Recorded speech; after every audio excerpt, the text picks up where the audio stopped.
הממשלה מפקירה. 10 ימים אחרי רעידת האדמה הקשה שזעזעה את המדינה, תושבים רבים מאילת שנותרו ללא קורת גג עלו למחות מול משרדי הממשלה. הלך לי כל הבית! מה זה המדינה הזאת? הלך לנו הבית! איפה הילדים שלנו? הם נעלמו! צריכים עזרה פה בעיר, תבואו דרומה. האדמה רועדת, הממשלה נוטשת. האדמה רועדת, הממשלה נוטשת. מה יש לך להגיד לכמה אנשים עכשיו שבאו? מה הם עשו 18 שנה? למה הם לא חיזקו את הבתים שלהם? כל אחד אחראי לרכושו, מה פתאום הממשלה?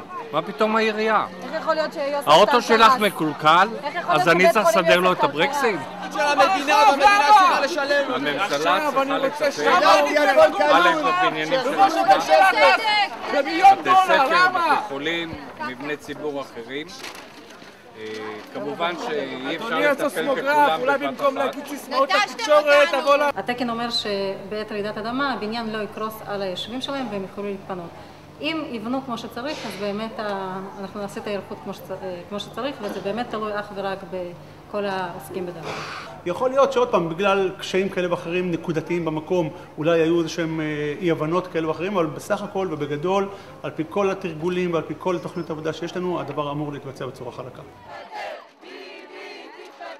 תושבי אילת עדיין מחכים לפתרון בממשלה שמתנערת מאחריות, מילדים שנמצאים ברחובות ולאלפי תושבים חסרי קורת גג. הממשלה נוטשת, האדמה רועדת, הממשלה